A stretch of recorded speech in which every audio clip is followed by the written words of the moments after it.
Assalamualaikum warahmatullahi wabarakatuh. Waalaikumsalam warahmatullahi wabarakatuh. Waalaikumsalam warahmatullahi wabarakatuh.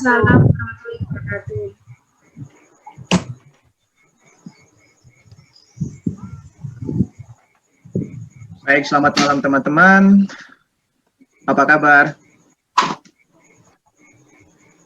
Baik, Pak. Baik, Pak. Baik, Pak. Baik, Pak.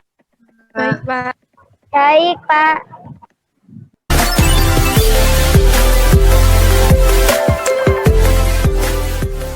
Baik, puji Tuhan. Masih bisa ketemu lagi dengan teman-teman. Oke, baik teman-teman ya. Ya baik. Yang perlu saya bagikan lagi yang umum ya, yang umum digunakan oleh perusahaan ya, itu pengendalian yang dikeluarkan ya oleh KOSO. Ya, oleh KOSO. Nah, KOSO mengatakan apa? Pengendalian itu adalah proses implementasi oleh Dewan Komisaris, ya, pihak manajemen dan mereka yang berada di bawah ya, di bawah arahan keduanya. Untuk apa? Untuk memberikan jaminan yang wajar bahwa tujuan pengendalian dicapai dengan pertimbangan dengan hal-hal yang berkaitan dengan apa? Efektivitas dan efisiensi operasional organisasi. Habis itu keandalan pelaporan keuangan. Dan yang terakhir adalah terkait dengan kesesuaian dengan hukum dan peraturan yang berlaku. Ya. Lalu KOSO ini dia mengklasifikasikan pengendalian itu dalam apa? Dalam 7 bagian. Pelajari yang pertama yang berkaitan dengan lingkungan pengendalian. Nah, apa aja gitu kan ya? Apa aja yang dikendalikan yang berhubungan dengan lingkungan pengendalian? Ya, di dalam lingkungan pengendalian ini ya, yang termasuk di dalamnya itu yang berkaitan dengan apa? Komitmen atas integritas dan nilai-nilai etika. Ya, habis itu juga yang berkait dengan struktur organisasi, ya, badan audit Dewan Komisaris. Habis itu yang berkait dengan metode untuk memberikan otorisasi, ya. Habis itu yang berkait dengan kebijakan dan praktek-praktek dalam sumber daya manusia, ya. Habis itu yang berkaitan dengan apa, ya, lingkungan pengendalian yang berhubungan dengan eksternal. Ya. Itulah yang termasuk di dalam, ya, di dalamnya terkait dengan lingkungan pengendalian.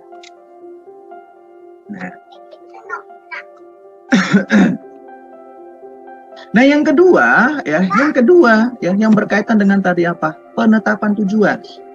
Nah, penetapan tujuan ini yang berhubungan dengan ya tujuan strategis, habis tujuan operasional, tujuan pelaporan, habis tujuan kepatuhan. Ya, kalau tujuan strategis maka di sini adalah mengendalikan yang berhubungan dengan bagaimana manajemen itu mengambil kebijakan atau membuat sebuah keputusan-keputusan ya yang strategis, yang bisa membangun, ya, yang bisa membangun. Habis itu terkait dengan apa? Tujuan operasi. Ya, tujuan operasional yang berhubungan dengan apa? Yang berhubungan dengan dalam sistem informasi akuntansi ini yang berhubungan dengan bagaimana ya pengelolaan cash flow.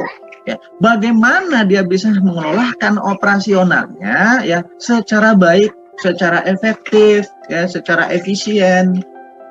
Ya.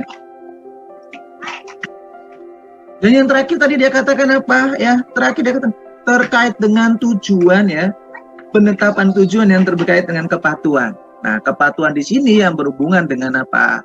Kepatuhan berdasarkan misalnya dalam laporan keuangan, kepatuhan sesuai dengan pernyataan standar akuntansi Indonesia. Ya, harus berdasarkan pernyataan standar akuntansi keuangan. Ya. Habis itu juga berkaitan dengan kepatuhan ya dengan apa peraturan-peraturan yang berlaku baik itu di lingkungan perusahaan ya, baik juga ya peraturan-peraturan yang diterbitkan oleh pemerintah. Ya. Tadi juga dia katakan yang berkaitan dengan penetapan penetapan tujuan ini yang berhubungan dengan apa? Yang berhubungan dengan tujuan pelaporan. Nah, tujuan pelaporan. Nah, tujuan pelaporannya di sini yang berhubungan dengan apa? Ya, yang berhubungan dengan laporan keuangan. Siapa sih yang menggunakan laporan keuangan itu? Nah, yang menggunakan laporan keuangan itu adalah pihak internal dan pihak eksternal. Sehingga dia bisa menetapkan tujuan pelaporannya itu untuk apa? Ya, kegunaannya untuk apa? Habis itu yang berkaitan dengan apa? Berkaitan dengan identifikasi kajian. Apa yang dimaksud dengan ya identifikasi kajian? Nah,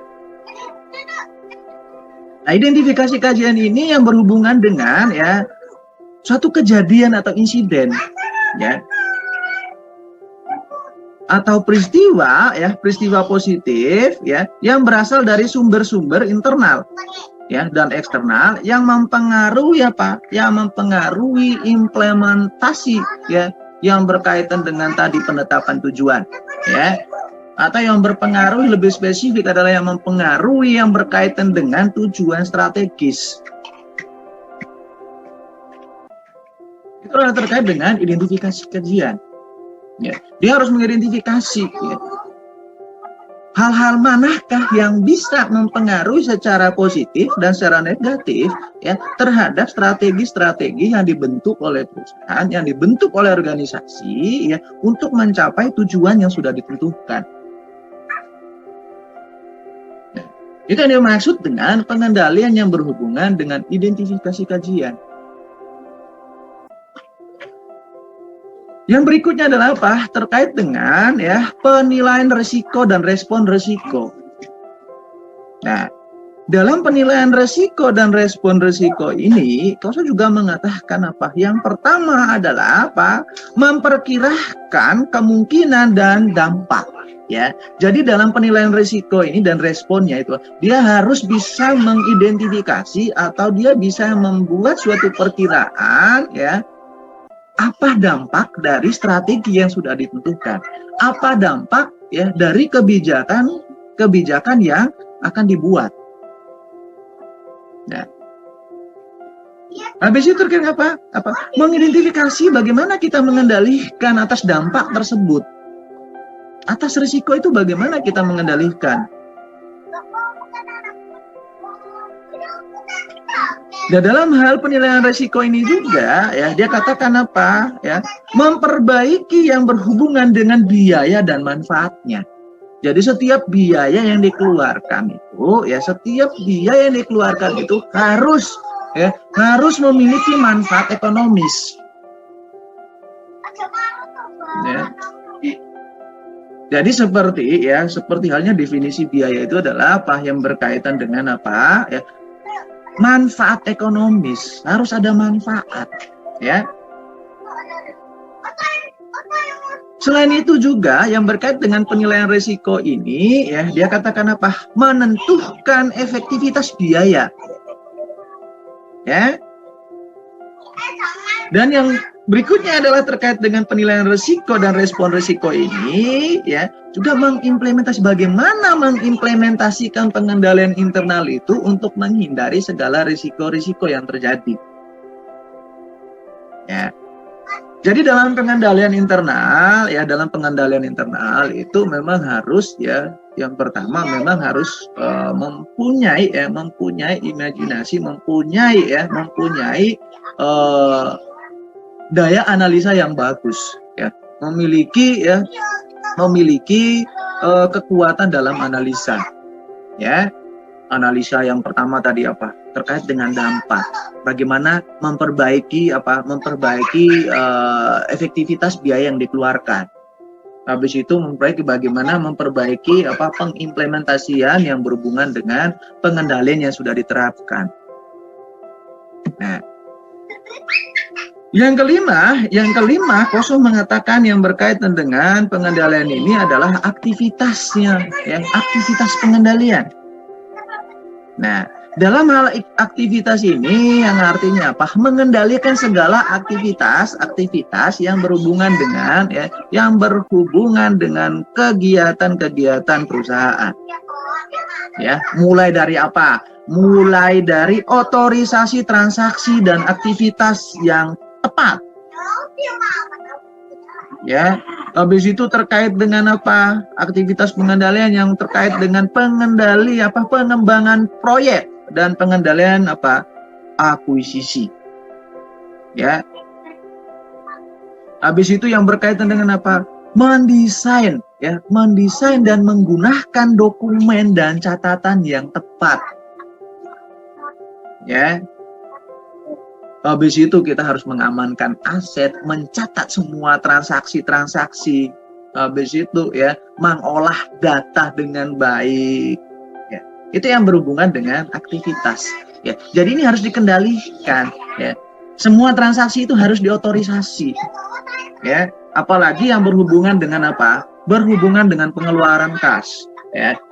Pengeluaran kas ya ini harus diotorisasi ya, harus diotorisasi oleh pihak-pihak ya yang memiliki jabatan yang lebih besar.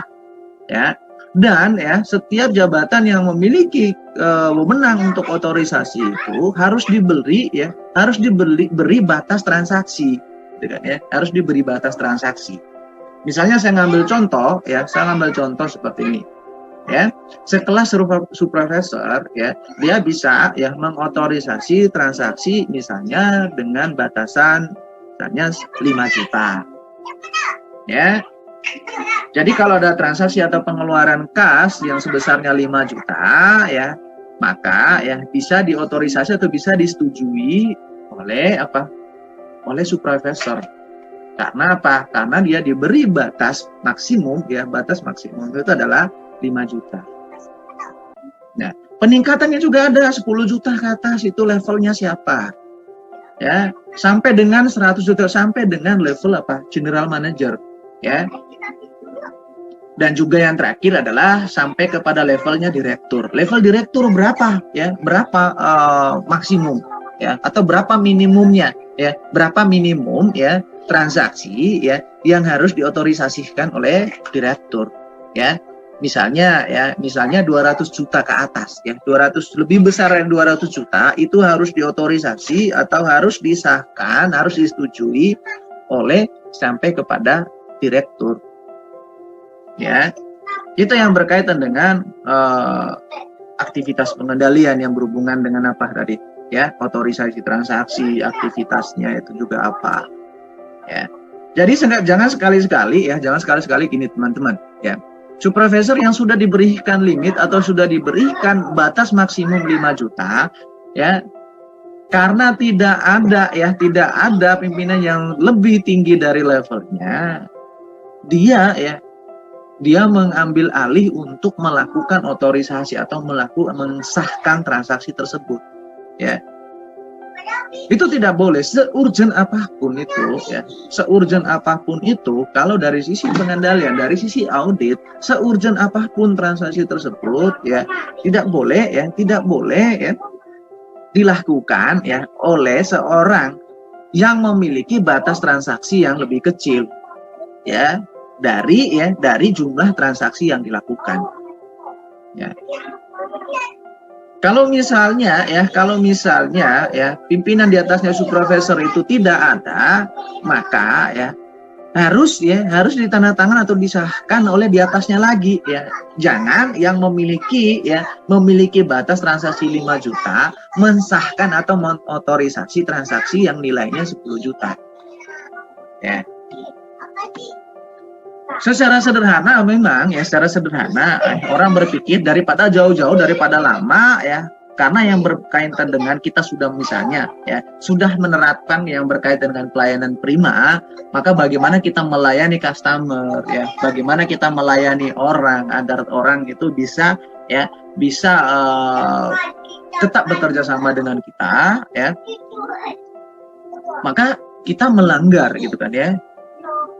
Kalau istilahnya ya, kalau saya sering mengatakan itu ya, itu adalah istilahnya adalah bypass gitu kan ya, bypass ya.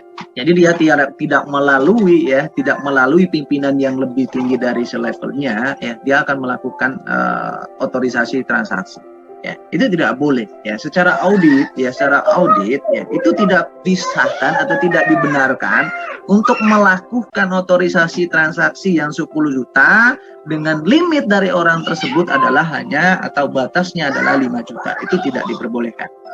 Ya. Itu yang berkaitan dengan apa? Aktivitas pengendalian. Lalu yang keenam adalah yang berkaitan dengan apa? Ya, informasi dan komunikasi. Ya, informasi dan komunikasi. Nah, sebelum saya ke informasi dan komunikasi, ya, sebelum saya ke sini, ya, saya menekankan di dalam aktivitas pengendalian ini, ya, yang di poin kelima yang berkaitan dengan aktivitas pengendalian ini, ya, ini yang berhubungan dengan apa? Yang berkaitan dengan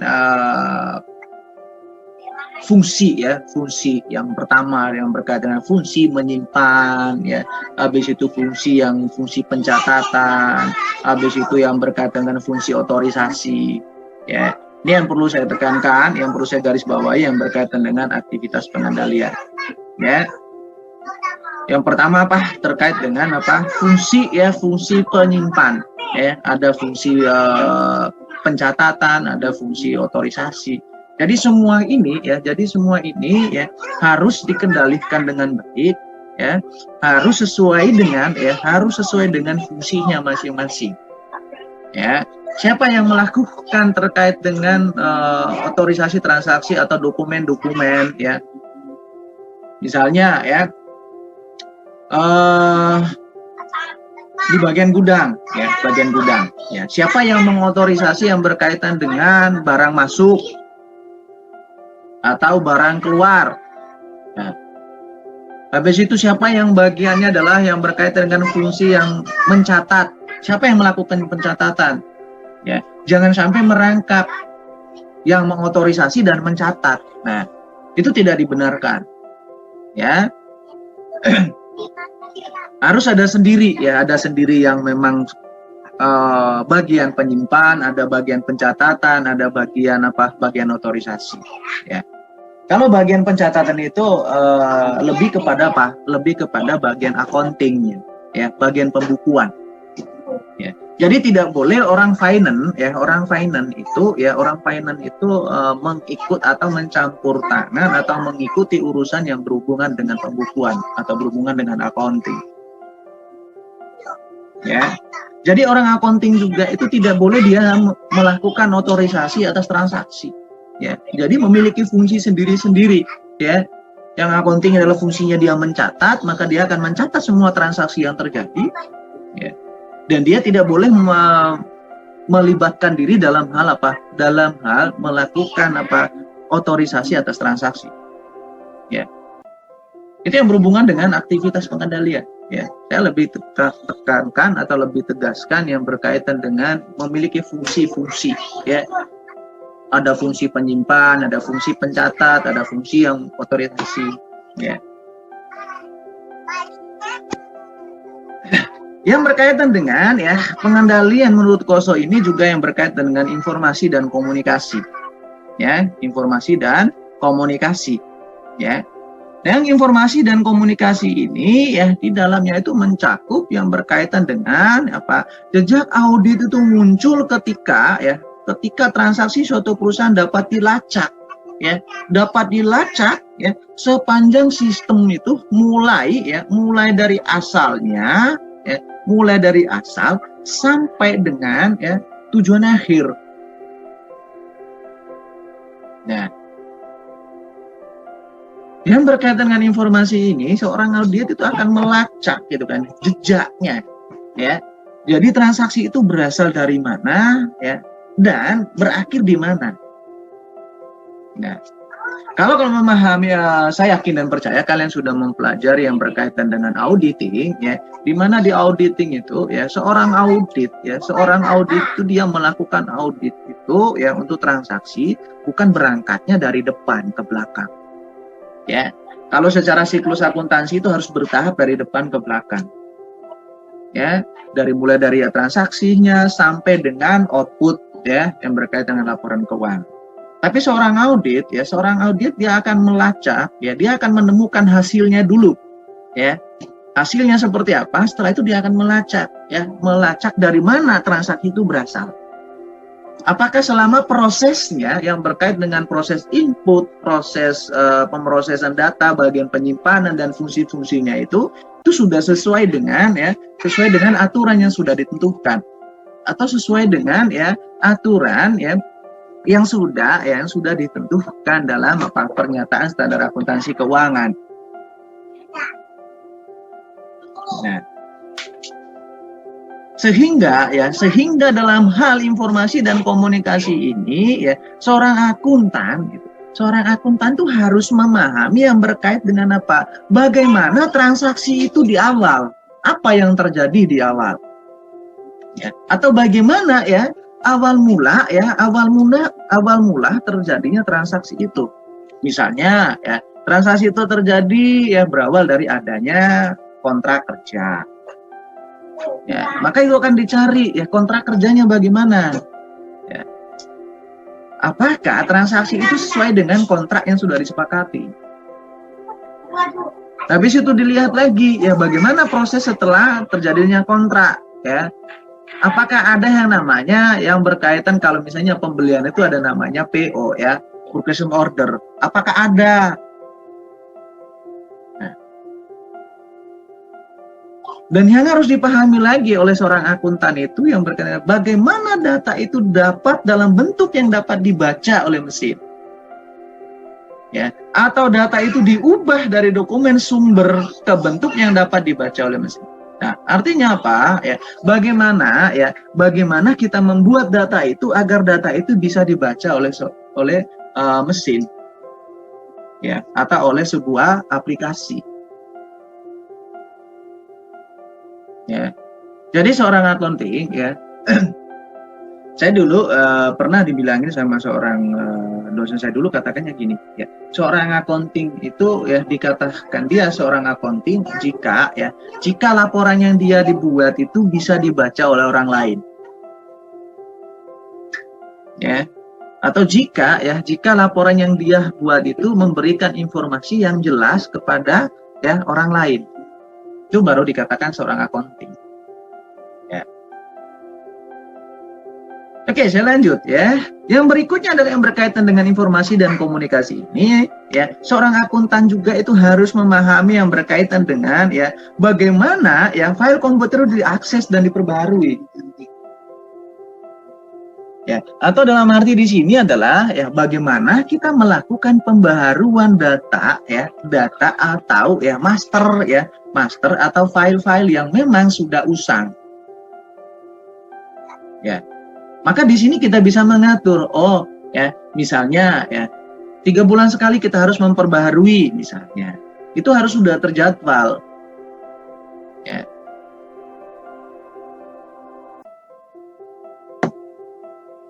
Nah, dalam hal informasi dan komunikasi ini seorang akuntan juga itu harus apa? Harus memahami bagaimana data diproses untuk memberikan informasi yang baik, yang andal, yang dapat dipercaya.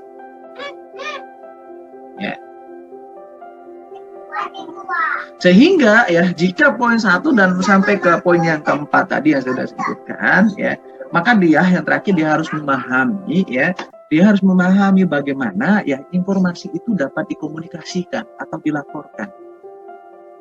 Yang artinya apa? Yang artinya informasi atau komunikasi yang disampaikan itu memang sudah diukur, sudah diukur, baik itu dari keandalan informasinya, keakurat informasinya, ketepatan informasinya, Jangan sampai seorang akuntan memberikan informasi yang tidak berbasis data. Jadi yang cuman asal ngomong, asal ngomong. Jadi seorang akuntan itu berbicara, dia selalu berbicara berdasarkan data, Sehingga tadi dia katakan bagaimana seorang akuntan itu mengolah datanya, Bagaimana dia tahu data itu berasal dan bagaimana memproses data itu. Itu harus semua dipertimbangkan, harus dikendalikan dengan baik ya. Sehingga ya ancaman-ancaman yang berkaitan dengan sistem informasi akuntansi itu dapat diatasi dengan baik. Nah, yang terakhir yang berkaitan dengan apa? Yang terakhir yang berkaitan dengan pengawasan. Ya, dalam hal pengawasan ini ya, pasti sudah jelas yang berkaitan dengan apa? Menjalankan evaluasi ya terhadap apa? Terhadap pengendalian internal yang sudah ditetapkan. Ya. Jadi segala sesuatu atau yang sudah dilakukan atau sudah dijalankan itu harus dilakukan evaluasi. Ya, jangan sampai 5 tahun ya, 5 tahun ketentuan itu atau aturan itu masih aja terus berjalan. Ya, yang dimana sudah ada perubahan. Ya. Lalu juga ya dalam pengawasan ini ya di mana di sana juga ya dipaksa untuk menggunakan yang namanya apa? Yang namanya akuntansi pertanggungjawaban. Ya, akuntansi pertanggungjawaban. Nah, habis itu juga terkait dengan apa? Ya, harus diawasi ya, harus dilakukan pengawasan atas aktivitas dari sistem yang sudah ditentukan. Ya. Dan yang berikutnya terkait dengan pengawasan ini harus dilakukan apa? Harus dilakukan audit secara berkala. Ya, harus dilakukan audit secara berkala sehingga dalam organisasi itu ya ada yang namanya audit internal ya, yang dimana dia akan melakukan ya pengauditan secara berkala. Ya. Habis itu juga ya terakhir terkait dengan apa? Pengawasan ini adalah apa? Memasang perangkap lunak ya, memasang perangkap lunak yang apa? Yang dapat mendeteksi ya segala ancaman-ancaman yang berhubungan dengan penipuan. Ya, yang berhubungan dengan penipuan komputer yang kita sudah bahas minggu kemarin. Ya. Harus ada software atau harus ada sistem ya yang bisa mengawasi. Ya, misalnya contoh yang kemarin saya katakan apa ya, setiap seorang akuntan itu ya, seorang akuntan dan seorang finance ya itu tidak boleh saling menukar posisi gitu kan ya, di saat dalam waktu yang sangat cepat. Ya, seorang akuntan mengakses komputernya seorang finance atau sebaliknya finance bisa mengakses ya komputernya seorang akuntan. Itu memang harus dilakukan pengawasan ya. Oke teman-teman ya, materi kita yang berkaitan dengan pengendalian dan sistem informasi akuntansi cukup tadi, sudah sampai di situ, sampai di poin yang ke-7 yang berhubungan dengan apa? Pengawasan. Oke, baik. Terima kasih teman-teman ya, terima kasih teman-teman. Saya akhiri untuk pertemuan hari ini. Assalamualaikum warahmatullahi wabarakatuh.